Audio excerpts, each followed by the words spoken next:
যেহেতু বড় ঘটনা আমরা শুরু করে ফেলি। জি ভাই, আমি শুরু করতেছি। ঘটনাটা হচ্ছে মূলত আমার খালামণিদের সাথে। আমার হচ্ছে খালামণির একটু যদি আমি বলি লোকেশনটা, একটু যদি লোকেশনটা না বলি, এটা হচ্ছে ঢাকার কোনো একটা পরিচিত এলাকা।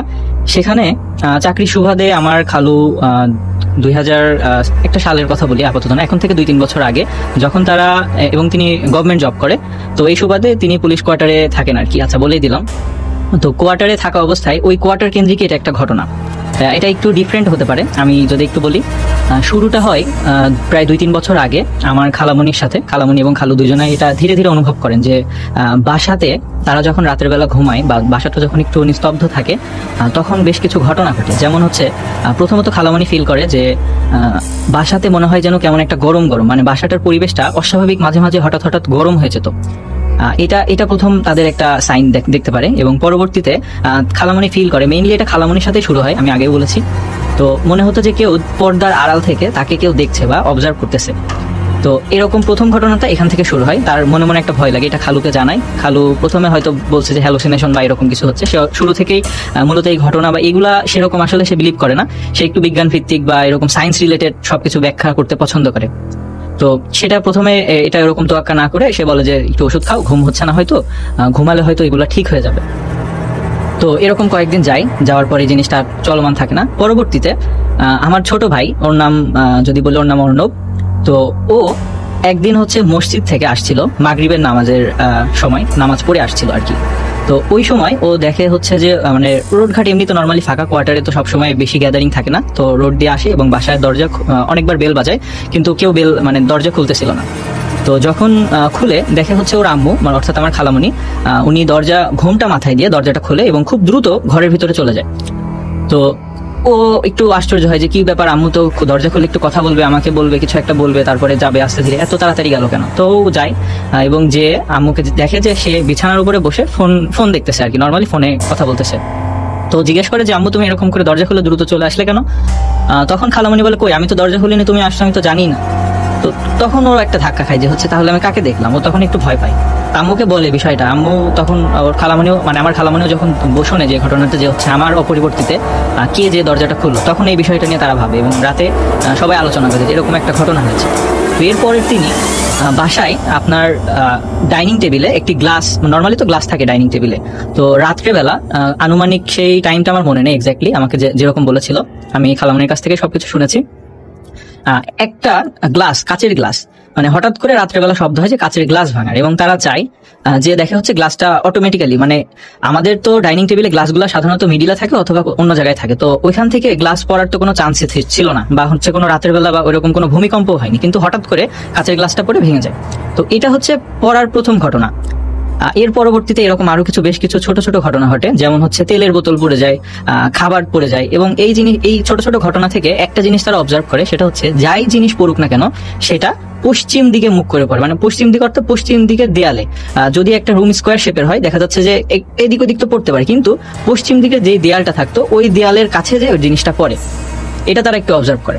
তো পরবর্তীতে গ্রামে আসা হয়, আমাদের গ্রামের বাড়ি হচ্ছে কুষ্টিয়াতে এসে অর্ণবের দাদুর সাথে তারা কথা বলে। দাদু তাদেরকে হচ্ছে একজন কবিরাজ টাইপের এরকম সাজেস্ট করে। প্রথমে কবিরাজের কথা বলছিল, কিন্তু যেহেতু খালু একটু বিজ্ঞান কেন্দ্রিক, তো উনি এই কথাটা না ভেবে ঢাকায় আসার পরে বাসায় হচ্ছে 2-1 হুজুর নিয়ে আসে। তো বাসায় প্রথম হুজুর এসে বলে যে হচ্ছে এরকম একটু সমস্যা আছে, আমি কিছু রিচুয়াল, মানে রিচুয়াল বলতে কি নর্মালি হচ্ছে দোয়া কালাম বলে এবং পানি পড়া দিয়ে যায়। তো তারা এগুলো কন্টিনিউ করে এবং তারপরে দেখা যায় যে ঘটনাগুলো একটু সামান্য কয়েকদিনের জন্য কমে, কিন্তু একেবারে যে নির্ময় হয়ে যায় তা কিন্তু না। পরবর্তীতে আবার সেই ঘটনাগুলো শুরু হয় এবং পরবর্তীতে হুজুরকে কল দিলে সেই হুজুরকে আর কখনোই পাওয়া যায়নি। এটা হচ্ছে প্রথম হুজুরের কথা। এর পরবর্তীতে আরো খোঁজাখুঁজি করে 2-1 নিয়ে এসেছে। তারা বাসা আসলে প্রথম কয়েকদিন বন্ধ করে দিত। বন্ধ করে দেওয়ার পরেও কেন যেন আসলে বাসা, আমরা তো এখন পর্যন্ত যারা জানি ঘটনাগুলো শুনি, আমরা জানি যে বাসা বন্ধ করে দিলে এই ধরনের ঘটনাগুলো হয় না। কিন্তু হুজুরগুলো বাসা বন্ধ করার পরে দেখা যাচ্ছে 1 সপ্তাহ ঠিক আছে, 1 সপ্তাহ পরে এমন কিছু ঘটনা ঘটতো যেগুলো তারা কখনো কল্পনা করতে পারেনি। যেমন হচ্ছে তারা দেখে যে রাত্রেবেলা, বিশেষ করে মানে আমার খালামণি যখন রাতে ঘুমিয়েছিল, একদিন তার সাথে এমন একটা ঘটনা ঘটে যে রাতের মাঝরাতি হবে, তখন সবাই ঘুমিয়ে পড়ে। সে ফিল করে যে রাতের বেলা তার মাথার কাছে একদম ডান সাইডে বা পিছনের দিকে একটু গরম গরম অনুভূত হচ্ছে, মানে কেউ যে যখন এসে আমাদের পাশে যখন কেউ দাঁড়ায়, সাধারণত ফ্যানের বাতাস বন্ধ হলে কিন্তু একটু গরম, মানে ওখানে কিন্তু একটা গ্যাপ তৈরি হয়, যে যার কারণে মনে হয় যে একটু বাতাস আসছে না, ফিল গরম হয়। তো একটু গরম অনুভূত হয় এবং দেখেছে মানে ফিল করে যে তার মাথায় কেউ হাত বুলিয়ে দিচ্ছে, মানে নর্মালি একবার হাতটা বুলিয়ে দিল। তো সাথে সাথে তার ঘুম ভেঙে যায়, চোখ খুলে দেখে কেউ নেই। তো সে সাথে সাথে উঠে অন্যান্য রুমে যায়, দেখে যে অর্ণব বা সবাই ঘুমাচ্ছে। তো এটা থেকে সে ভয় পায়, পরবর্তীতে সে কথা বলে এবং শেষবারের মতো আরেকটা হুজুর নিয়ে আসে। হুজুর আসে বাসায়, এসে কথা বলে সবার সাথে যে কি কি হচ্ছে না হচ্ছে এগুলা। সে প্রথমত বলে যে আপনাদের বাসায় মানে পুরো বাসার উপরে এবং মানুষগুলোর উপরে একটি মানে কুফরি বিদ্যা করা হয়েছে আর কি, জিন চালান করা, এক কথা যেটা বলে আর কি, মানে কোনো বাজে মানুষ বা যেই হোক এরকম একটা জিন চালান করেছে। একটি বলতে এদের কাজ মূলত হচ্ছে মানুষকে পঙ্গু করে ফেলা, মানে মানুষের বিভিন্ন রোগ হবে, মানুষকে বিভিন্নভাবে ক্ষতি সাধন করবে, মানুষটা জীবন একেবারে শেষ করে দিবে। তো হুজুরের কথার সাথে কিন্তু তাদের এই জিনিসটা মিলে। আমার খালামণি দীর্ঘ সময় ধরে অসুস্থ এবং খালু অসুস্থ, মানে বাসায় কেউ না কেউ সবসময় অসুস্থ থাকতোই, ইভেন এখনো অসুস্থ তারা।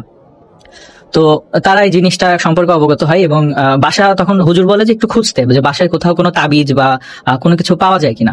তো সারা বাসা তন্ন তন্ন করে খুঁজে তারা ওয়ার্ডরোবের ড্রয়ারের মধ্যে কিছু জিনিস পায়, যেমন ওগুলা দেখায় হুজুরকে। কিছু কাগজে লেখা পায়, কিছু ছোট ছোট কাপড় কেমন করে যেন বাঁধা থাকে কি সুতা টাইপ দিয়ে, এগুলো দিয়ে। তো এই ধরনের অনেক কিছুই পায়। এগুলো হুজুরকে দেখানোর পরে হুজুর দেখে তাদেরকে দু একটা দোয়া কালাম পড়তে বলে এবং একটা কাজ করতে বলে, সেটা হচ্ছে ধূপ। আমরা যারা গ্রাম বাংলায় থাকি হয়তো অনেকেই চিনি যে বিশেষ করে যারা হিন্দু সম্প্রদায় রয়েছেন, ধূপ দেয়া কিন্তু একটা তাদের প্রথা। তো তিনি বলেন যে প্রতিদিন বাসায় সন্ধ্যার আজানের পরে একটু ধূপ দিতে। তো এইভাবে প্রায় এক সপ্তাহ ধূপ দেওয়া হয়। ঘটনা কিন্তু তখনও একেবারেই সমাধান হয়নি। তো তারপরে হুজুরকে কল দেওয়া হয় যে এখনো তো কোনো সমাধান হচ্ছে না, এরকম কিছু মানে কোনো উন্নতি নেই। তখন হুজুর প্রথমবার ফোন ধরে, প্রথম দিয়ে বলে যে এই যে এটা আসলে আমার হাতের বাইরে, মানে এখানে খুবই খুবই বিচ্ছিরি ভাবে কোনো কালো জাদু করা হয়েছে। তো তারপর থেকে হুজুরকে যখনই কল দেওয়া হয় ওই রিচুয়াল গুলাই কিন্তু করতো, যে প্রতিদিন ধূপ দিত, প্রতিদিন দোয়া কালাম পড়া হতো, কিন্তু তারপরেও এগুলো সলভ হয়নি। তো এরকম চলতে থাকে। হুজুর অলমোস্ট প্রায় 3 থেকে 4টা আনা হয়, তারা দেখে 2-1 দিন ট্রিটমেন্ট দেয়, কিন্তু ওটাই কোনো লাভ হয় না এবং পরবর্তীতে তাদের কল দিয়ে কোনোভাবেই পাওয়া যায় না। তো আমার ডাক্তার, তাদেরকে সবসময় ডাক্তার দেখানো হতো। ডাক্তার মানে দেখা যাচ্ছে যে কেউ অসুস্থ কেউ ভালো, এরকম সবসময় চলতেই আছে। কারোর কোনো একটা সিরিয়াস সমস্যা, অপারেশন করা লাগছে। ইভেন তারা ইন্ডিয়াতেও গিয়েছিল, ইন্ডিয়ার চেন্নাইতে তারা ডাক্তারও দেখিয়েছে, সবাইকে দেখিয়েছে। তো ওইখানে দেখা যায় যে কারোর সেরকম মেজর কোনো সমস্যা নেই, যেটার কারণে তারা এত অসুস্থ। ট্রিটমেন্ট চলে এবং কিছু সময় দেখা যাচ্ছে 6 মাস পরে তারা ভালো থাকতো এবং আবার 6 মাস তারা অসুস্থ থাকতো।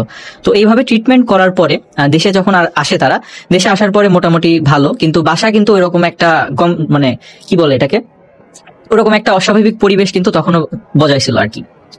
তো এটা থেকে কিভাবে মুক্তি পাবে এটা এখনো তারা ভেবে উঠতে পারছিল না। এই সময় দেখা যায় এভাবেই প্রায় 2 বছর চলে যায়। তারা অসুস্থ, মানে সেরকম কোনো উন্নতি নাই সাংসারিক জীবনে বলেন বা আর্থিক দিক থেকে যে লাভবান হবে, এই সবকিছুই কিন্তু কেমন একটা যেন পজ হয়ে গেছিল। তো এই যে রিসেন্টলি 2024-25 এসে তারা আমাদের ফ্যামিলিগতভাবে একজন এইগুলো ট্রিটমেন্ট করে আর কি, আমি যার কথা বলেছিলাম আর কি। তো সেখানে আর কি যায় তারা। তো এখানে একটু টুইস্ট আছে, তারা কুষ্টিয়ায় আসে, মানে ঢাকা থেকে ডাক্তার দেখানো, তারপর ইন্ডিয়া থেকে ট্রিটমেন্ট করে আসার পরে তারা কিন্তু মোটামুটি সুস্থ এবং বেশ অনেক টাকা খরচ করেছে সুস্থতার পিছনে আর কি, ডাক্তার দেখানোর পিছনে। তো আসার পরে তারা কিন্তু প্রায় 3 মাস ভালো ছিল, কোনো ঘটনা তাদের ঘটেনি। কিন্তু কুষ্টিয়াতে আসার পরে তারা নতুন একটি বাসা ভাড়া নেয়। সেখানে বাসা ভাড়া নেওয়ার পরে, বাসা ভাড়া কেন নেওয়া হয় এটা একটু বলি। যেহেতু সরকারি চাকরি করে, এমন হয় যে বিভিন্ন জেলায় পোস্টিং হয়। তো পোস্টিং চলাকালীন সময় কিন্তু মালামাল শিফট করা লাগে, এগুলো নিয়ে একটু ঝামেলা হয় আর কি। দেখা যায় যে এখানে এই জেলায় শিফট করতে হচ্ছে, ওই জেলায় শিফট করতে হচ্ছে। তো ওইখানে আর কি তাদের মালামাল আবার নতুন করে এনে শিফট করা হয়। তো ওখানে তারা ঢাকা থেকে এসে বসবাস শুরু করে কয়েকদিন। তো কয়েকদিন যাওয়ার পরে আবার সেই খালামণি আগের মতো অসুস্থ হয়ে যায় এবং কুষ্টিয়াতে তাদের যেই ভালো ভালো যেসব হসপিটালগুলো রয়েছিল এখানে ট্রিটমেন্ট করা হয়, কোনোভাবেই সেটা সমাধান হচ্ছিল না। তো তারপরে ডাক্তাররা তাকে ঢাকায় রেফার করে। তো তখনও আমি তাদের সাথেই ছিলাম, যে আসলে কি হচ্ছে এটা কখনো বুঝতে পারছে না তারা, যে বিভিন্ন ধরনের টেস্ট দিচ্ছে, বিভিন্ন ধরনের ভালো ভালো ডাক্তার কাউন্সিলিং করতেছে একসাথে মিটিং এ বসে, কিন্তু কোনো সমাধান পাচ্ছে না, কোনো কিছুই ধরা পড়ছে না। পরবর্তীতে ঢাকায় আনা হয় এবং অ্যাম্বুলেন্সে করে তাকে ইমার্জেন্সি আনা হয়, আমি সাথে ছিলাম, এখন আমার মনে আছে। পরে তাকে ঢাকার বারডেম হাসপাতালে ভর্তি করা হয়। আমরা মোটামুটি সবাই জানি ওখানে প্রায় 2 মাস ট্রিটমেন্ট করার পরে কিছুটা সুস্থ। এবং এই যেই মাঝখানে যে সমস্যাটা হয়েছিল আর কি, অসুস্থতা, এটার কারণে তারা পারিবারিকভাবে আমরা সবাই বসি যে এটা আসলে কি করা যায়, মানে এটা করলোটাকে আমরা তখনও বুঝতে পারছিলাম না, কারণ এখনো এটার কোনো সুরাহা হয়নি। তো আমরা সবাই মিলে সিদ্ধান্ত নেই যে আমাকে যেখান থেকে দেখিয়েছিল ওটা আসলে তাদের মাথা থেকে বেরিয়ে গিয়েছিল, যে আমি তো ওখান থেকে সুস্থ হয়েছিলাম, ওখানে যে একটু দেখি। উনি একটু কবিরাজ টাইপের, যদিও তিনি হচ্ছে ইসলামিক সবকিছুই মানতো, তারপরেও কিছু আসলে একটা বিষয় থাকে না যে যেটা হচ্ছে আমরা সকলে আসলে জানি না, আমাদের একটু ডিফারেন্ট টাইপের হয়। তো ওইখানে যাই আমরা, ওইখানে কিছু ঘটনা ঘটে। প্রথমে তিনি আমার খালামণিকে নিয়ে আসে, খালামণিকে সামনে বসায় হচ্ছে কিছু দোয়া কালাম পড়ে তাকে হচ্ছে জিজ্ঞেস করে যে হচ্ছে কি হচ্ছে, সমস্যা হচ্ছে, সবকিছু শুনে তারপরে হচ্ছে সে আসলে একটা টেস্ট করে, মানে যে হচ্ছে তার সাথে আসলেই জিন আছে কিনা বা এটা আসলে অন্য কোনো ঘটনা। তো এটা সে কিভাবে করে, এটা আমার ছোট ভাইয়ের মুখ থেকে শোনা আর কি, আমি নিজেও ছিলাম। তো তিনি প্রথমে হচ্ছে তাকে সামনে বসিয়ে আশেপাশে কিছু মোমবাতি জ্বালায়, একটা মোমবাতি আগরবাতি জ্বলতেছিল রুমে, এবং রুমটা একটু অন্ধকার করে জাস্ট হালকা আবছা আলোয় একটা আলো জ্বলতেছিল, লাইক হচ্ছে ডিম লাইট টাইপের আর কি, আমরা যেরকম বাসায় জ্বালাই জিরো লাইট।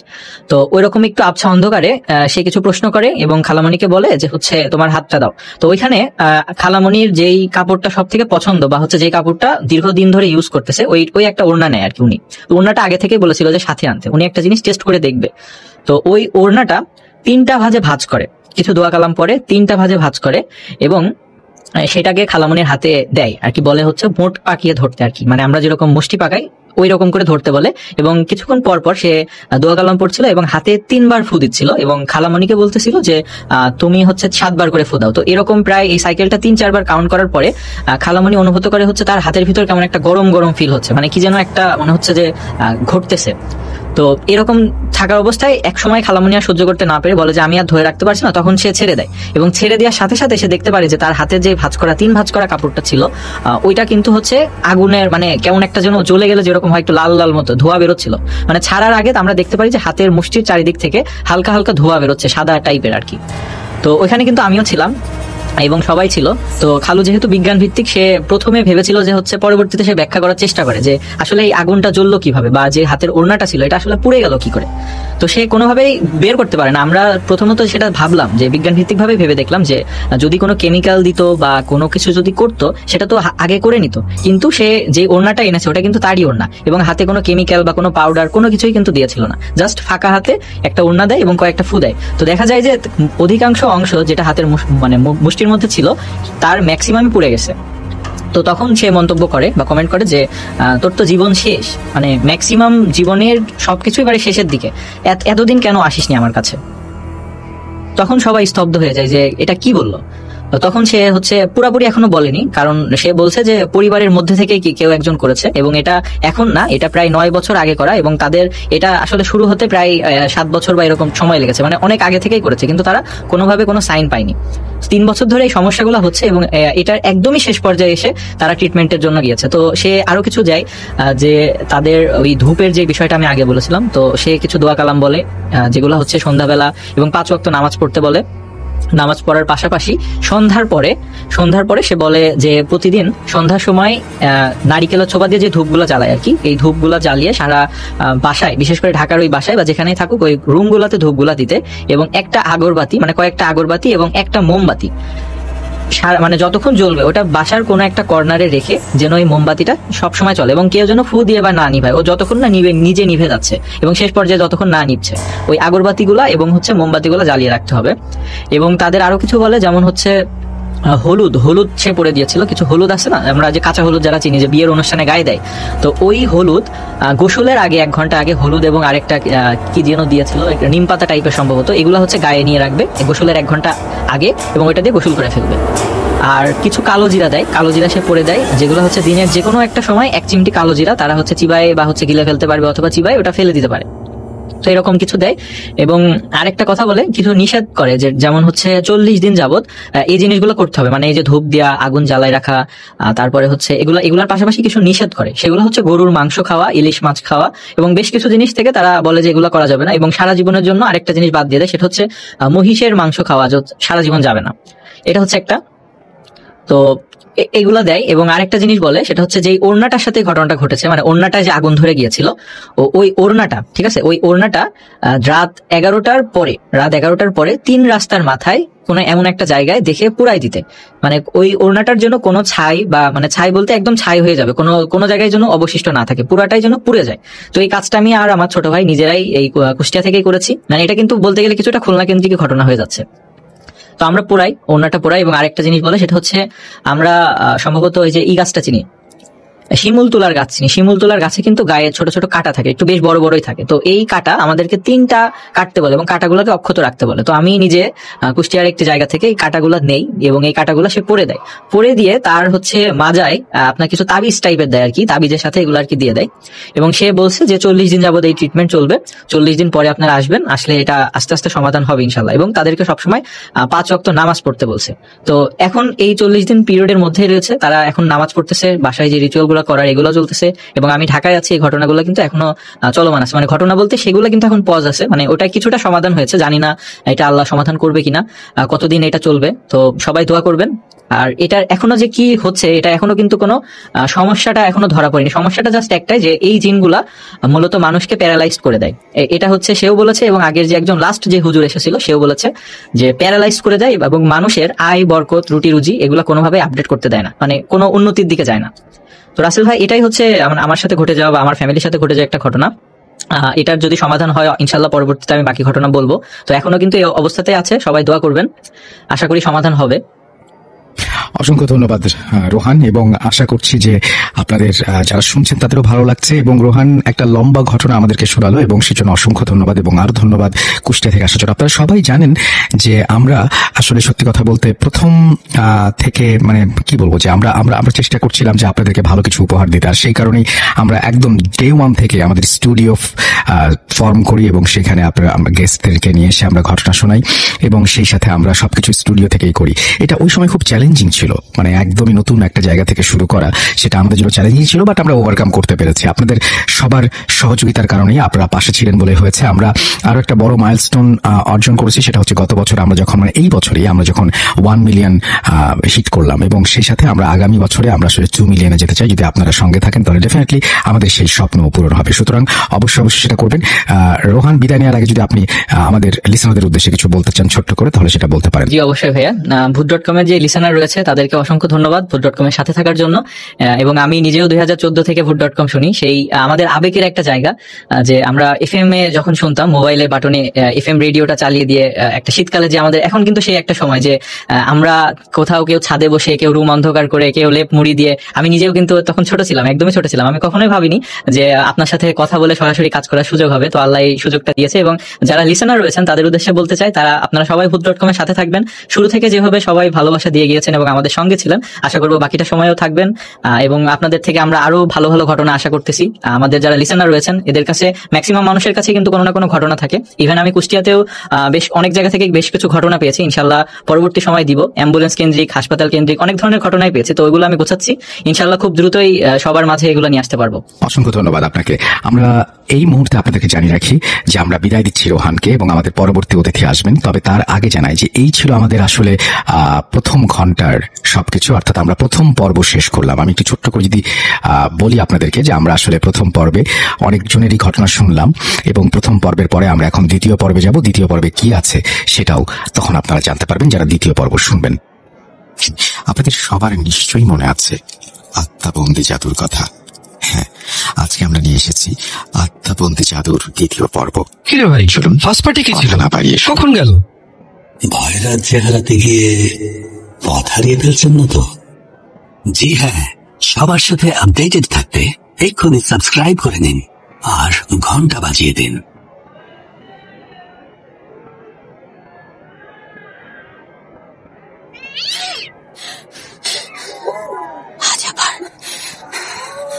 শুনতে পাচ্ছেন শব্দটা?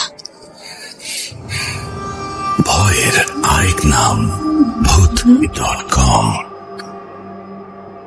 with Russell.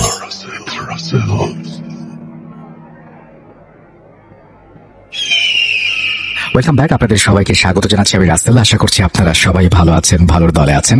আপনাদের সবাইকে আমন্ত্রণ জানাচ্ছি আমাদের আজকের এই ভয়ের 4 রাতের দ্বিতীয় পর্বে। এবং আজকে এই মুহূর্তে আমার সঙ্গে যিনি আছেন তিনি তার পরিচয় দিবেন। ছোট্ট করে একটু বলি প্রথম পর্বে কি কি ছিল। প্রথম পর্বে আমাদের প্রথম যে ঘটনাটি, সেই ঘটনাটির পরেই আমাদেরকে ঘটনা শুনিয়েছেন হাফেজ মাইনুদ্দিন, তিনি আমাদের সবার প্রিয়। এবং তারপরে আমার খুব পছন্দের একজন স্টোরি টেলার রোমান আমাদেরকে ঘটনা শুনিয়েছেন, মুস্তফা আলম রোমান। এবং তারপরেই আমাদের শুনিয়েছেন রোহান। এবং এবং এই কয়েকজনের ঘটনা শুনতে শুনতেই আমরা পার করে দিয়েছি 1 ঘন্টা।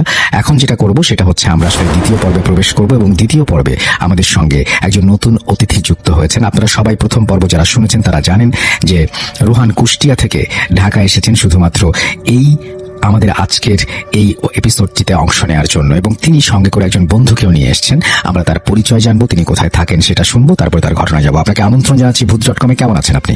আসসালামু আলাইকুম রাসেল ভাইয়া, আমি সাইম আহমেদ।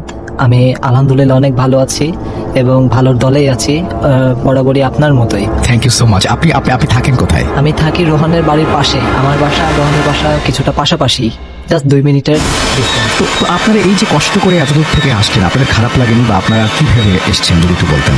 ভাই আসলে খারাপ লাগার জায়গাটা আমাদের কোনো দিনই ছিল না, এবং আমি মনে করি যে এই ভূত.com-এর যে স্টোরিগুলা, এইগুলা আমার ঘুমের ওষুধের মতো কাজ করে। মানে এই ভূত.com-এর এই স্টোরিগুলা না শুনলে ভাই আমার রাতে ঘুম আসে না ভাই। Thank you so much. আমরা আপনার ঘটনা যাবো। ঘটনাটা কোথাকার সেটা বলবেন, কার সাথে ঘটেছে সেটা যদি বলা সম্ভব হয় তাহলে বলবেন, তারপরে ঘটনা শুনবো। আচ্ছা ভাইয়া, আমি বলি যে এই ঘটনাটা আমার ঘটেছে নিজের সাথেই, এবং এটা আমি অবজার্ভ করতে পারছি ক্লাস 6 থেকে, অর্থাৎ 2016 সাল। এই ঘটনাটা আমার সাথে প্রথম ঘটে 2015 সালে একটা কোইন্সিডেন্সের মাধ্যমে। সেই সময় আমি স্কুলে আমি যখন ক্লাস 5-এ প্রাইমারি স্কুলে পড়ি, তখন আমার সাথে আমার একটা ম্যাডামের আর কি একটু বাকবিদণ্ড হয়। তো সেই সময় আমি বুঝতে পারিনি যে ম্যাডাম হয়তো আমার উপর এতটা রাগ করবে বা কিছু। আমিও কিন্তু ম্যাডামের উপর আসলে অনেক একটু রেগেই ছিলাম, কিন্তু সেই সময় ম্যাডামের না চাইতে একটা ক্ষতি হয়ে গেছে। ম্যাডামের একটু বাইরে যাওয়ার কথা ছিল, সেই সময় ম্যাডামের একটা জিনিস ছিল, খুবই মূল্যবান একটা জিনিস ছিল, সেটা কোইন্সিডেন্টলি হারিয়ে যায়। এটা আমি তখন যেহেতু ছোট ছিলাম, সেই সময় ভেবেছিলাম যে হ্যাঁ ঠিক হয়েছে, ছোট মানুষের যে চিন্তা ভাবনাটা। এক্সাক্ট টাইম আমি আমার মতো নর্মালি ছিলাম। তারপরেতে আমি যখন আস্তে আস্তে বড় হইতে হইতে এখন 2025 সাল আমি ডিপ্লোমাতে পড়ছি। এর মধ্যে আমার সাথে বিভিন্ন রকম নানা রকমের ঘটনা ঘটে যায়। ইভেন আমি এটা বুঝি না যে আমার সাথে কেন হয়। এখানে প্রথম ঘটনা, আমি যেহেতু শুটিং করি, শুটিং বলতে রাইফেল শুটার আমি, তো এখানে আমার পরিচিত একজন আছে যে আমার উপর খুবই এক সময় চড়াও হয়, আমাকে এত পরিমাণে ডিপলি হার্ট করে যেটা আমি কোনোভাবে নিতে পারি নাই। ইভেন আমার কম্পিটিশনের আগে তার বাবা মারা যায়। আই এম এক্সট্রিমলি সরি, যারা শুনছেন বা ভূত.com টিমের কাছে আমি এক্সট্রিমলি সরি। এটা আমার ইচ্ছাকৃত কোনো কারণে হয়নি আমি মনে করছি। তো এইটা আমার ছিল প্রথম ঘটনা।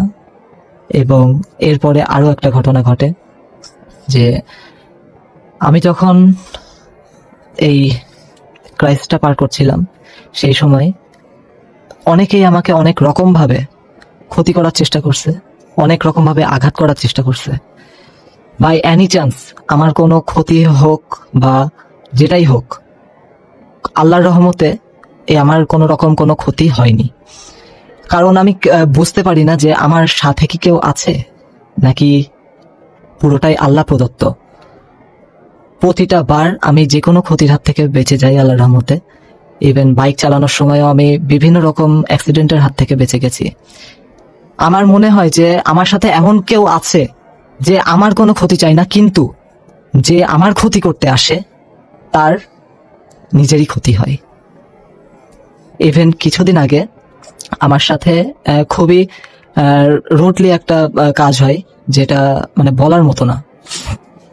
আমি রাস্তা দিয়ে যাচ্ছিলাম, সেই সময় বাড়ির এলাকাতেই হঠাৎ করে আমার পিছন থেকে একজন আসতে থাকে। আমি বুঝতে পারি না যে আসলে সেটা কি। আমি পিছনে ঘাড় ঘুরাইছিলাম। ওইবার আমি সিরিয়াসলি আমি খুবই ভয় পেয়েছিলাম যে আমার পিছনে আসলে কে। সে টোটালি একদম রোবটের মতো হাঁটতেছিল। হাঁটতে হাঁটতে আমি যে তার দিকে তাকাইছি, তার কোনো না আছে রিয়াকশন, না আছে কিছু। এবার আমি ভয়তে দৌড় মারার পরেতে সে দেখি যে তার মতো করে হেঁটে যাচ্ছে।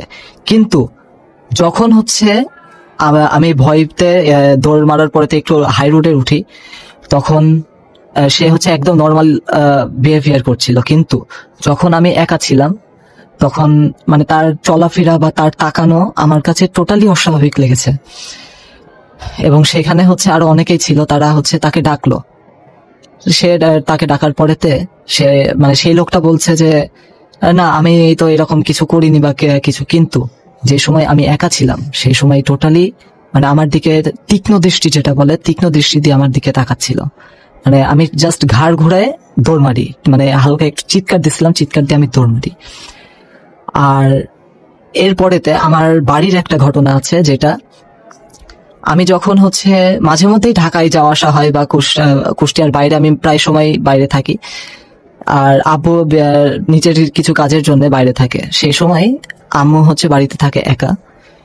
এবার আমার পাশের বাসায় থাকে হচ্ছে আমার মামারা। এবার যখন হচ্ছে মামারা থাকে না, আম্মু বাড়িতে একা, সেই সময় হচ্ছে আম্মু শুনতে পাই যে মামাদের ঘরে কে যেন নক করছে, অথবা বাড়িতে না থাকলে তালা দেয়া হয়, এই তালা দেয়া মানে তালা খোলার যে চেষ্টাটা সেইটা করছে। এবার যখন হচ্ছে আমরা তিনজনই বাড়িতে থাকি না, আমাদের বাসার গেটে তালা দেয়া থাকে, তখন মামা মামিরা শুনতে পাই যে আমাদের গ্রিল অথবা আমাদের যে বাসার তালাটা এইটা খোলার চেষ্টা করছে। তো এইটা হচ্ছে কন্টিনিউয়াসলি হইতে থাকে কিছুদিন। তারপরেতে আমরা হচ্ছে সবাই মিলে এক জায়গায় বসি, বসার পরেতে আমরা বলি যে আপনারা কি হচ্ছে ভাইয়ের বাড়িতে আসছিলেন কালকে এই সময় বা কিছু? বলে না আমরা তো কালকে বাড়িতে আসিনি বা এই সময় আসিনি, আমরা আরো পরে এসছি। তখন আমরা বলি যে এইরকম তালা খোলার আওয়াজ পেলাম। ইন দ্যাট টাইম তারাও আমাদের বলে যে তোরা তো হচ্ছে এরকম হচ্ছে এই সময় বাসায় আসছিলি, তোরা তালা খুলছিলি।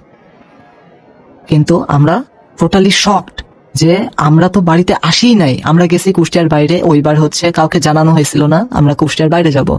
তো সেই সময় মামারা ভাবছে যে হচ্ছে আমরা আসছি।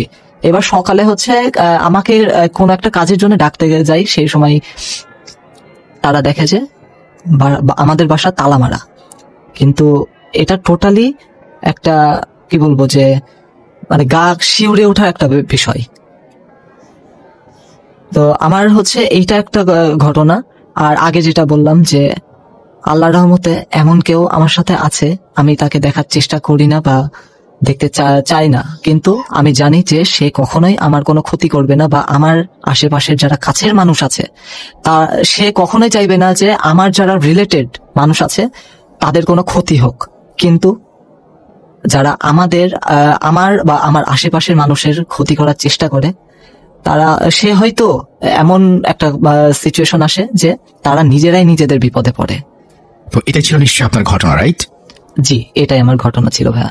অনেক ধন্যবাদ আপনাকে, অনেক ধন্যবাদ। আমি প্রথমে আপনাকে ধন্যবাদ জানাচ্ছি। প্রথম কারণটা হচ্ছে আপনি অনেক দূর থেকে এসে ঘটনা বললেন, এবং আমার দ্বিতীয় কারণ যেটা সেটা হচ্ছে যে আপনি মানে কি বলবো যে খুব আনন্দের সাথে এসেছেন এবং চমৎকার একটা ঘটনা শোনালেন। আপনি ভালো থাকবেন। আপনি যদি আমাদের লিসেনারদের উদ্দেশ্যে কিছু বলতে চান তাহলে বলতে পারেন। আচ্ছা, আমি লিসেনারদের উদ্দেশ্যে বলতে চাই যে আমি গুড স্পিকার না, আমি গুড লিসেনার। আমি সবসময় হচ্ছে অনেক ভালোভাবে শুনতে পছন্দ করি।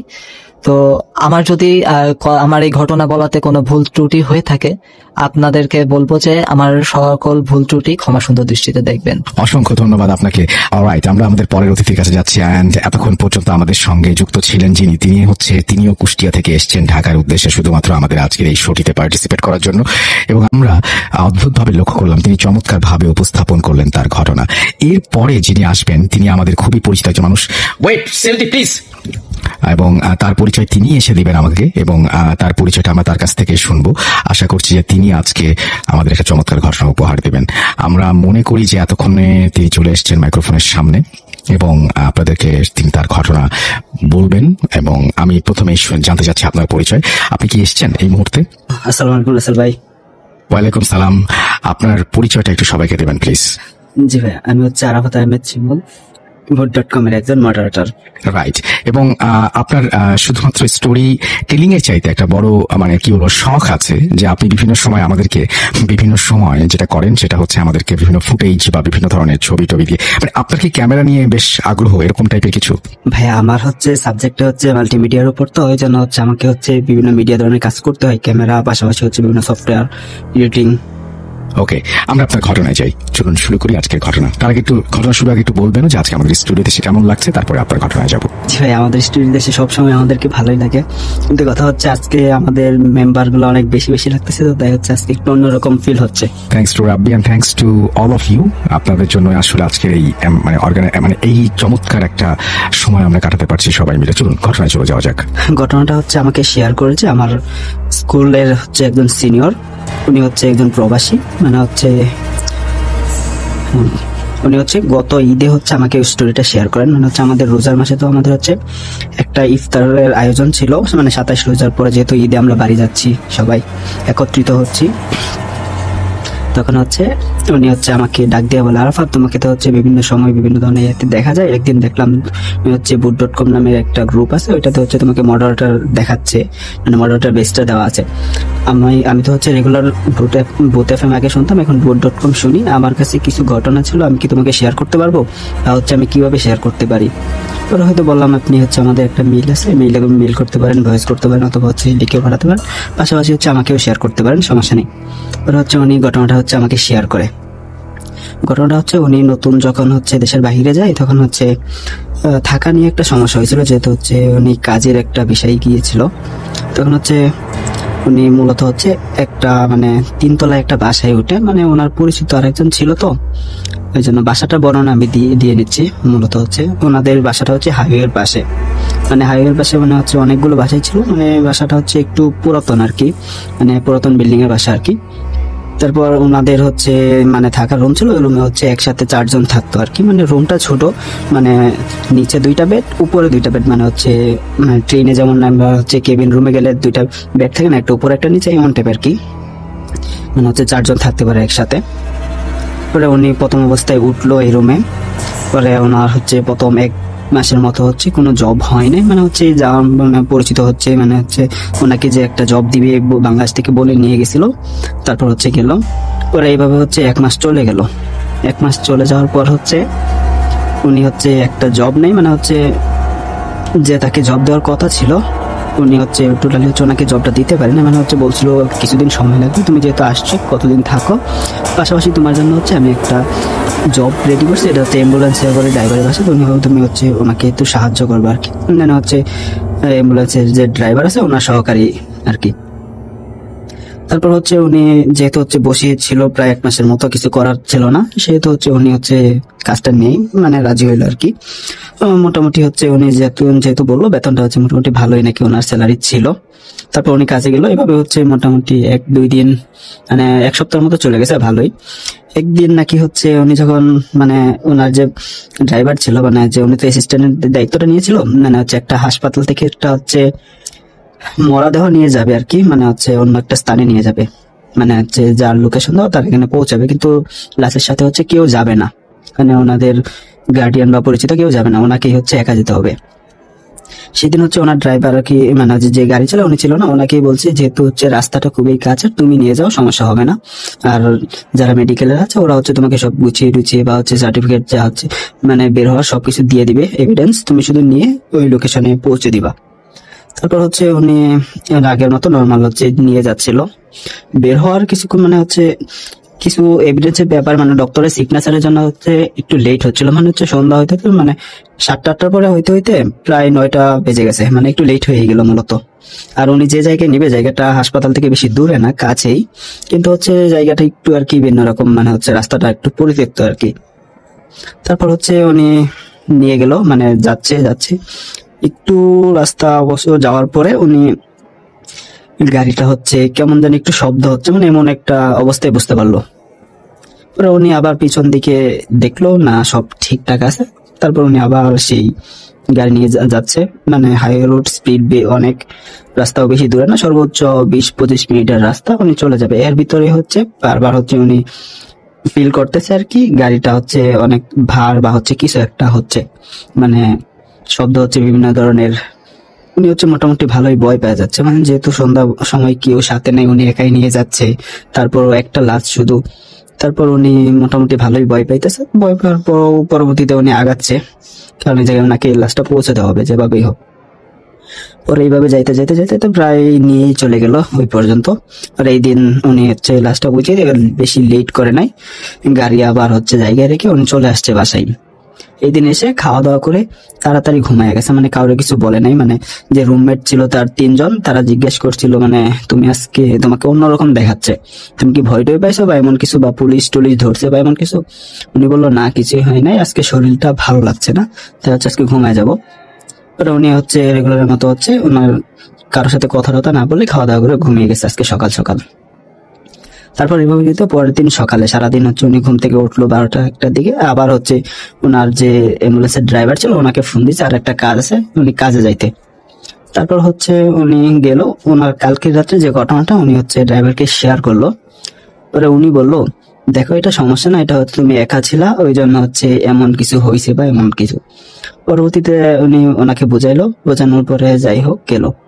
আর ড্রাইভারও হচ্ছে ওনাকে কিছু শেয়ার করে নাই, মানে গাড়িতে একটা সমস্যা ছিল, এটা পরবর্তীতে শেয়ার করেছে।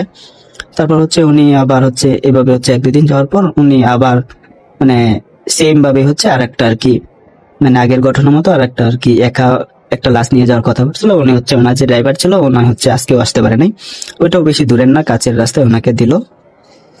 আবার সেম আগের মতো হচ্ছে, এটা একটু আর কি সন্ধ্যার দিকে ছিল, মানে মাগরিবের পর আর কি। তাই হচ্ছে উনি সাহস করে এটা নিয়ে নিছে, আর কিছু বলে নাই। কিন্তু সেম সেই আগের মতো ঘটনাগুলো বারবার রিপিট করে যাচ্ছে, মানে গাড়ি নড়াচড়া করতেছে, কিছু একটা শব্দ হচ্ছে, পাশাপাশি হচ্ছে গাড়িটা হচ্ছে মানে ভার লাগতেছে, আর উনি হচ্ছে অন্যরকম ফিল করতেছে। তারপর উনি আর হচ্ছে যেহেতু মুসলিম মানুষ উনি হচ্ছে আগের থেকে হচ্ছে এখন একটা প্রিপারেশন নিয়ে নিছে, গাড়িতে যেহেতু হচ্ছে স্পিকার আছে সেহেতু হচ্ছে উনি বিভিন্ন ধরনের সূরা বা এসব নিয়ে নিছে, এইগুলা বাঁচায় উনি হচ্ছে ওনার গন্তব্যে পৌঁছেছে। পরে সেম আগের দিনের মতো যা উঠলো এখনো সেম, উনি গিয়ে শুয়ে পড়লো। আবার পরের দিন উনি হচ্ছে ওনার যে অ্যাম্বুলেন্স ড্রাইভার ওনাকে হচ্ছে আবার সেম ঘটনাগুলো বললো।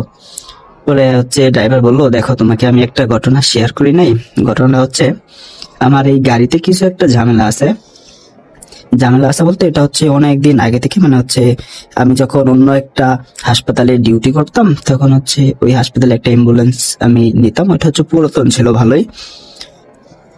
পরবর্তীতে হচ্ছে উনি আবার ঘটনা শেষ করলো, গাড়িতে হচ্ছে আমি একটা লাশ নিয়ে গিয়েছিলাম, তো এটা হচ্ছিল একটা খ্রিস্টান ব্যক্তির লাশ।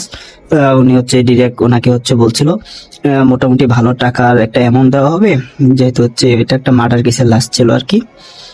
তারপর হচ্ছে উনি মূলত হচ্ছে বললো আমি তোমাকে ভালো একটা টাকা দিব, মানে ড্রাইভার বলতেছে অ্যাম্বুলেন্সে, মানে গাড়িতে যে ঘটনাগুলো ঘটছিল এটা হচ্ছে একটা ইয়া ছিল আর কি। পরবর্তীতে বললো আমি ভালো একটা অ্যামাউন্ট দেবো, তুমি হচ্ছে এই লাশটা নিয়ে ডিরেক্ট কবরস্থানে যে আছে ওনার কাছে দিয়ে আসে, ওনারা করবে, আমরা কেউ যাব না। পরে এইভাবে বলতে বলতে পরে বললো আর কি গাড়িতে নাকি যে লাশটা নিয়েছিল সেটা মানে হচ্ছে 2 টুকরা অবস্থায় ছিল, তো মানে বিভিন্ন ধরনের সমস্যা হয়েছিল, মানে কিছু একটা গাড়িতে ভর করছিল এমন টাইপ উনি বললো আর কি। মানে পুরাটা হচ্ছে আমাকে আর কি ক্লিয়ার করে বলতে পারি না, যতটুকু বললো আর কি ততটুকু বলতেছিলাম। পরবর্তীতে বললো এই গাড়িতে হচ্ছে যখন হচ্ছে নিয়ে যায়, গাড়িতে হচ্ছে যেহেতু 2 খণ্ড লাশ ছিল, একটা মানে কফিনের ভিতরে দিয়েছিল, কিন্তু হচ্ছে গাড়ির ভিতরে অটোমেটিকলি 2টা কফিনের ভিতরে 2টা চলে গেছিল আর কি। এই ঘটনাটা হচ্ছে ছিল, উনি বুঝতে পারছে গাড়িতে কিছু একটা সমস্যা আছে। পরবর্তীতে উনি স্ক্রিপ্ট করে ড্রাইভারকে বললো এসব কিছুই না, এসব মোটামুটি গাড়িতে ঘটে, তুমি ভয় পাওয়ার কিছুই নাই, তুমি আস্তে আস্তে করে চলে যাও, অভ্যস্ত হয়ে যাবে, সমস্যা নেই, আর পাশাপাশি তো আমি আছি, সমস্যা নেই। ভাই এই ছিল আমার ঘটনা। সুন্দর একটা ঘটনা শুনলাম আপনার কাছ থেকে, thank you so much Arafat, আপনাকে অসংখ্য ধন্যবাদ। আমরা পরের স্টোরিতে যাব, তবে তার আগে আপনি যদি লিসনারদের উদ্দেশ্যে ছোট্ট করে কিছু বলতে চান বলতে পারেন।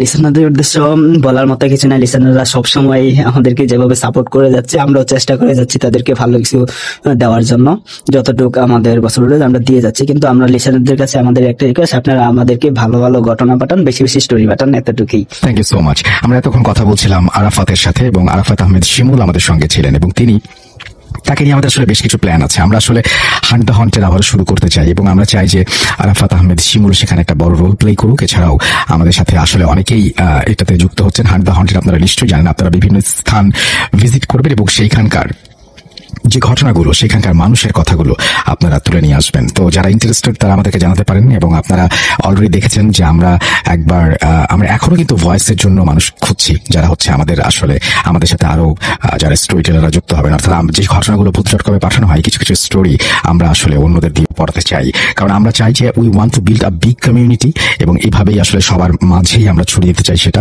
একইভাবে যারা আসলে ভিডিওগ্রাফিতে ভালো, যারা আসলে গ্রাফিক্সে ভালো, আমাদের সাথে যোগাযোগ করতে পারেন। এবং এই যে একটু আগে যে রোহান স্টোরি বললেন, রোহানের ব্যাপারটাও কিন্তু তাই। রোহান আসলে সত্যি কথা বলতেই ভূত.com শুনতে শুনতে এক সময় আমাদের সাথে যোগাযোগ করে এবং তার যে স্কিলস ছিল সেটা তিনি কাজে লাগাতে চান আমাদের সাথে, সেইভাবেই রোহানকে আমাদের খুঁজে পাওয়া। তো এরকম অনেক গুণী মানুষ আমি জানি আমাদের সঙ্গে আছেন। প্লিজ প্লিজ প্লিজ আপনারা আমাদের সাথে যোগাযোগ করবেন এবং জানিয়ে দেবেন। তো এই মুহূর্তে আমাদের সঙ্গে যিনি আছেন, আমরা এখন সরাসরি তার কাছে যাব এবং তিনি হচ্ছে আমাদের সাথে আজকে যুক্তই হয়েছেন এই এই এই এপিসোডটাকে চিন্তা করে।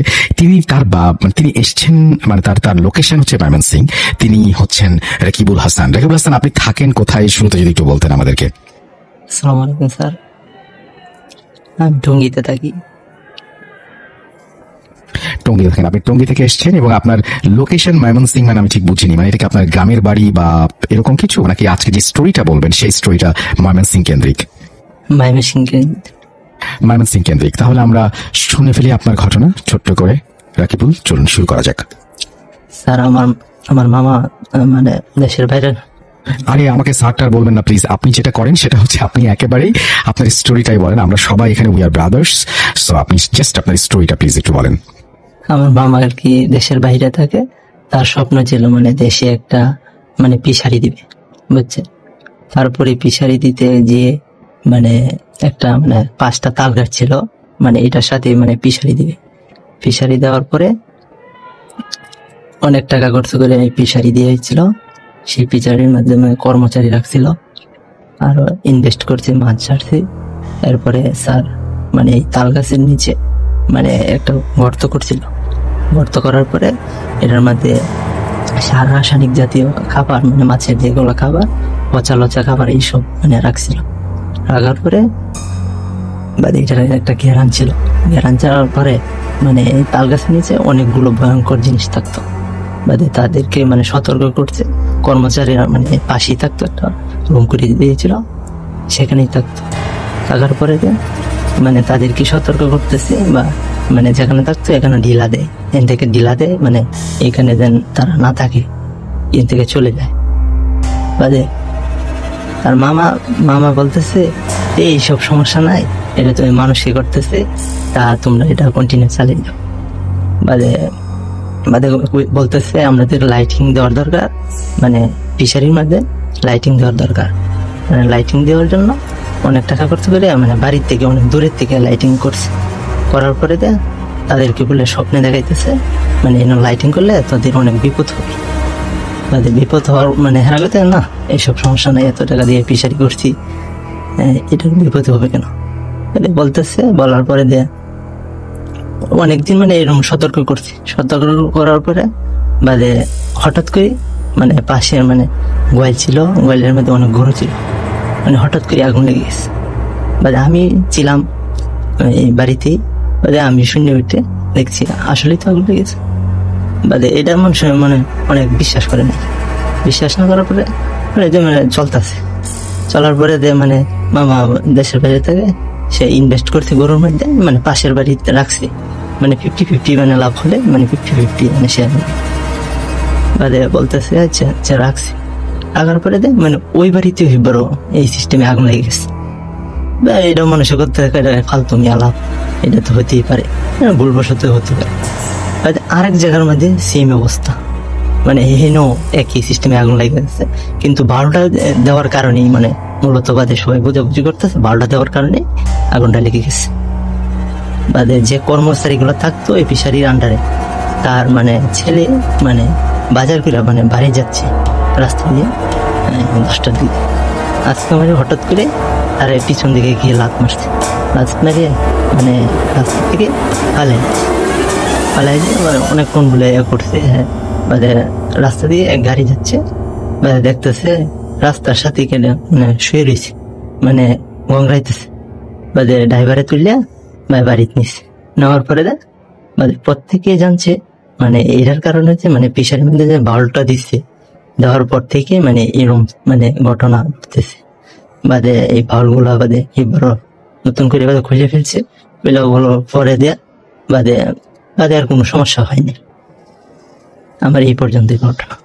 চমৎকার। আপনি একটু একটু আপনি মনে হচ্ছিল যে একটু কথা বলতে একটু আপনার কেমন যেন অস্বস্তি লাগছে, বাট আমরা কিন্তু ঘটনাটা বুঝতে পেরেছি এবং আপনি কিন্তু আসলে চমৎকার বলেছেন, সুতরাং একেবারেই নার্ভাস হওয়ার কোনো কারণ ছিল না। থ্যাংক ইউ ভেরি মাচ আপনাকে অসংখ্য ধন্যবাদ। আমরা পরের আমাদের স্টোরিটার কাছে যাব, তার একটু জানিয়ে দিই আমাদের ইমেল অ্যাড্রেস হচ্ছে russell.booth.com@gmail.com। আপনার নাম, ঠিকানা এবং ফোন নাম্বার সহ আপনার জীবনে ঘটে যাওয়া বা আপনার জানা সেরা ঘটনা লিখে পাঠিয়ে দিতে পারেন আমাদের কাছে। ঘটনার শুরুতে অবশ্যই উল্লেখ করুন যে আপনি স্টুডিওতে সে ঘটনা শেয়ার করতে চান আজকের মতো, নাকি আপনি চান আপনার ঘটনা আমরা পড়ে শোনাই। তাছাড়া আমরা অনলাইনেও ঘটনা নিয়ে থাকি, সুতরাং আপনি কিন্তু জানাতেই পারেন। আর একটা জিনিস বলবো যে আজকে অনেক দিন পরে কিন্তু একটা অদ্ভুত রকমের অনুভূতি হচ্ছে সবার মধ্যেই। সবাই আজকে একটা উৎসব মুখর পরিবেশের মধ্যেই কিন্তু তার স্টোরিটা শেয়ার করছেন, কারণ আজকের পরিবেশটাই এরকম। আজকে সবাই খুবই এনজয় করছেন, কারণ আজকের স্টোরি যারা শেয়ার করছেন, যারা আজকে আমাদের সাথে উপস্থিত আছেন, তারা প্রত্যেকেই জানেন যে একটা টিম হয়ে আজকে ঘটনা বলছেন। এবং নতুন কিছু মানুষের সাথে আপনাদের পরিচয় করে দিলাম যাদের ঘটনা আপনারা কখনো শোনেননি। আবার পুরনো কিছু মানুষ যেমন রোমান, আবার হাফেজ মাহিউদ্দিন ভাই, তাদের ঘটনা আপনারা শুনলেন। আর এই মুহূর্তে আমরা যাব যিনি আমাদের আসলে সত্যি কথা বলতে আজকের এই পুরো জিনিসটা দেখভাল করছেন। একজন আছেন, তাকে আপনারা কোনো সময়ই দেখবেন না, তিনি হচ্ছেন Navid Imtiaz Chowdhury. He is the finest musician, আমি ফাইনেস্ট মিউজিশিয়ান ইন বাংলাদেশ বলবো না, one of the finest musician in Bangladesh আমি বলবো, কারণ হচ্ছে he is very passionate about music. এবং হচ্ছে তার কি বলবো, he is a guitarist, he is কি বলবো যে আমাদের আরেকটা কারণে তার ভালো লাগার কারণটা হচ্ছে যে he is one of us. কেন বলি সেটা হচ্ছে তার শুরুটাই তার হচ্ছিল হচ্ছে অ্যাডভাইজিং এজেন্সিতে, এবং সেখান থেকে আজকের এই উঠে আসে। তো নাভিদ ইমতিয়াজ চৌধুরীকে যারা আপনারা চেনেন, তার স্টুডেন্ট রয়েছে অনেক, এবং সে তাকে স্টেজে হয়তো আপনারা দেখেছেন, কিন্তু এই জায়গায় এইভাবে হয়তো আপনারা কোনোদিন দেখেননি। কিন্তু তিনি হচ্ছে পুরো জিনিসটা আজকের যে পুরো কি বলবো ক্রিয়েটিভ অ্যান্ড টেকনিক্যাল যে সাপোর্টটা, সেই সাপোর্টটা পুরোপুরি নাভিদ আমাদেরকে দিচ্ছেন। অ্যান্ড সেই জন্যই আমি অনেক ধন্যবাদ জানাই নাভিদ ইমতিয়াজ চৌধুরীকে। এবং আজকে এই যে গেস্টের সাথে কথা বলা, সবার খোঁজ খবর নেওয়া এবং সবাইকে আবারও পৌঁছে দেওয়া, সবকিছু মিলিয়ে আজকের এই পুরো জিনিসটা অর্গানাইজ করেছেন গোলাম রাব্বি। বুঝতেই পারছেন এখন আমাদের সাথে গোলাম রাব্বি তার এক্সপেরিয়েন্স শেয়ার করবেন। অনেক ধন্যবাদ আপনাকে। আশা করছি যে আপনার ঘটনা আমাদের সবার ভালো লাগবে। চলুন গোলাম রাব্বির কাছে যাই। গোলাম রাব্বি, শুরু করুন আপনার ঘটনা। জি ভাইয়া, আসসালামু আলাইকুম। অনেক ধন্যবাদ ভাইয়া। আমি ভাইয়া আসলে যে ঘটনাটা শেয়ার করব, এটা আমাকে শেয়ার করেছেন তাসনুবা আপু। উনি একটা প্রাইভেট ব্যাংকে জব করছেন আর কি। তো ঘটনাটা আজ থেকে আপনার 20 বছর আগের। উনি তখন মোহাম্মদপুরে থাকতেন, ওখানে ওনার নানার বাসা ছিল। তো নানা প্লাস খালা এবং ওনার মামা সবাই একসাথেই থাকতো আর কি। তো সমস্যা যেটা হয় ওনার খালার সাথে আর কি, যেভাবে ওনার আজকে 20 বছর আগে যখন ওরা ওই বাসায় থাকতো, তখন ওনাদের এর আগে ওই গ্রামের একটা বাড়ি ছিল, সেই বাড়ি থেকে ওনারা বাদ দিয়ে এসে সেখানে ওই ঢাকার যে মোহাম্মদপুরে জায়গাটা আর কি, মোহাম্মদপুরে ওই বাসায় ওনারা আর কি আসে। তো ওইখানে যখন ওই আপু এরা একসাথে থাকতো, তখন আপনার যে আপুর ওনার বয়স ওনার বয়স তখন ছিল 5 বছর, আর ওনার যে খালা ওনার বয়স তখন 15 বছরের মতো আর কি। তো ওই খালা আবার নানা উনি আবার একটু তদবির বা এগুলো উনি করতে মোটামুটি জানতেন। তো এরপরে ওই খালা যখন উনি সবসময় ওনার যে রুমটা ছিল, ওই রুমের ভিতরে উনি সবসময় দরজা আটকে একা সবসময় থাকতেন আর কি। তো নানু সবসময় ওনাকে আর কি টেক কেয়ার করতেন, যে কম বয়সী মেয়ে সবসময় একটু সেই কারণে আর কি দরজা আটকে থাকে কেন, ওই বিষয়ে সবসময় জিজ্ঞাসা করতেন। তো উনি ক্লিয়ারলি তেমন কিছু বলতো না আর কি। তো এরপরে একদিন ওই যে ওনার যে খালা, তো খালা একদিন ওই রুম থেকে দৌড়ে বাইরে বের হয়ে আসে। তো এরপরে নানু জিজ্ঞেস করে যে কি হয়েছে তোমার, তুমি দৌড়ে আসছো কেন? তো উনি তখন বলে যে আমি যখন রুমে ছিলাম, রুমের মধ্যে হঠাৎ দেখতে পাই যে একটা ছায়ার মতো আর কি, ওইটা পাশে হাঁটাহাঁটি করছে বা এরকম কিছু। এবং কতক্ষণ পরে উনি দেখতে পায় যে ওইখানে ওই যে একটা উনার চেহারার মতো এরকম একটা অবয়বকে সামনে দাঁড়িয়ে আছে। উনি ওই দৃশ্য দেখে প্রচন্ড ভয় পান এবং ভয় পেয়ে উনি তখন বাইরে দৌড়ে আসেন।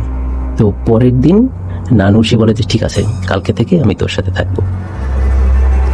এরপরে পরের দিন নানু ওইখানে ওনার সাথে রাতে থাকেন। ওই দিন আর কোনো সমস্যা হয় না। পরের দিন যে ওই খালায় রুমে আসে, তারপরে নানু হঠাৎ দরজা খুলে ভিতরে ঢুকছে। ঢোকার পরে উনি ওইখানে দেখে যে খালার রুমের এক কর্নারে সে বসে মানে প্রচন্ড ভয়ে হাত পা একত্র করে সব বসে আছে আর কি, মানে ভয়ে জড়সড় হয়ে বসে আছে। তো নানু ওনাকে কিছু জিজ্ঞেস করতে যাবে, সেই সময় উনি ফিল করে যে ওনার কাঁধের কাছে একটা নিঃশ্বাস নেওয়ার একটা শব্দ, মানে উনি ফিল করে যে নিঃশ্বাসের যে একটা বাতাস আছে সেইটা। তো উনি তখন মানে একটু বয়স্ক তো প্রচন্ড ভয় পেয়ে যায় আর কি। তো ভয়ে উনি মানে দৌড়ে ওই খালার বেডের ওইখানে যান এবং ওখানে উনি একরকম পড়ে যান আর কি। এরপরে ওই দিনের ঘটনা যায়, তারপরে ওই দুজনকে বাইরে নিয়ে আসে, নিয়ে আসার পরে মাথায় পানি টানি দিয়ে তারপরে দুজনকে সুস্থ করে। এরপরে নানার কাছে আর কি বিষয়টা শেয়ার করে। এরপরে নানা তখন সব বিষয় সে বুঝতে পারে, বোঝার পরে সে পরের দিন বলে যে তোমরা রুমের বাইরে যাও, আমি একটু বিষয়টা দেখতেছি। তারপরে উনি রুমের ভিতরে ঢুকে ঘন্টা খানেকের মতো আর কি ভিতরে বসে কি যেন তদ্বির বা এগুলো উনি করে। তো করার পরে উনি যখন বাইরে বের হয়ে আসার সময় ওনার হাতে মানে 2টা থালা ভর্তি বিভিন্ন রকমের মিষ্টি, এগুলো উনি বাইরে নিয়ে আসছে। তো সবাই দেখে মানে খুবই অবাক হয়ে গেছে যে এটা কিভাবে সম্ভব, ভিতরে তো কিছুই ছিল না। তো পরে নানা বলল যে ভিতরে কি হয়েছে আর কি, যে জিন, তার যে জিন আছে সেই জিনকে হাজির করাইছে এবং অন্য যে আর কি ওই খালার উপর যে ভর করছে সেই তাকে আর কি ওইখান থেকে ছাড়ানোর জন্য যে কাজ করা সেগুলো উনি করছে। তো সেই যে জিন যাকে আর কি ছাড়ানো হয়েছে ওই জিন সে তাকে এই পরিমাণ মিষ্টি দিয়ে গেছে। তো বাইরে বের হওয়ার পর যিনি মিষ্টি সবাইকে খেতে দিছে, সবাই খেয়ে তো মানে এইরকম মিষ্টি কেউ কখনো খায় না আর কি। এবং মিষ্টি কত রকম হতে পারে সেটা সামনাসামনি না দেখলে বোঝার মতো না, মানে আপু আমাকে যেটা বললো আর কি। তো উনি বলতেছে যে আমাকে যেভাবে ভাই আমি যে মিষ্টি খাইছি সেই স্বাদ আজকে থেকে 20 বছর আগের ঘটনা, সেই স্বাদ মনে হয় এখনো আমার মুখে লেগে আছে। এরপরে ওই যে খালা উনি বড় হলো, তারপরে উনি চলে গেল আপনার কাতারে ওইখানে উনি এখানে জবটা করতো। তো পরবর্তী সময় ওইখানে ওনার বিয়ে হওয়ার পরে উনি এখানে ওনার একটা বাচ্চা হয় আর কি। তো একদিনের ঘটনা, ওনাদের যে বিল্ডিং এ থাকতো ওইটা ছিল আপনার 7 তলা বিল্ডিং। তো 7 তলার উপরে ওনার বাচ্চা রেখে উনি নিচে এসে অন্যদের সাথে গল্প করতেছিল। তো হঠাৎ উনি দেখতে পায় যে উপর থেকে আপনার ওই যে বাচ্চা সে আপনার মানে পালক যেভাবে দোলে না সেইভাবে সে দুলতে একদম নিচে চলে আসছে। তো এই ঘটনা দেখে মানে ওই এলাকায় পুরো তোলপাড় হয়ে যায় যে কি এমন মানে এই ছেলের মধ্যে আছে। তো সেটার রহস্য এখনো কখনো মানে বের করা যায়নি যে কি কারণে সে ওইটা হয়েছে আর কি। তো ভাইয়া এটাই ছিল ঘটনা। এবং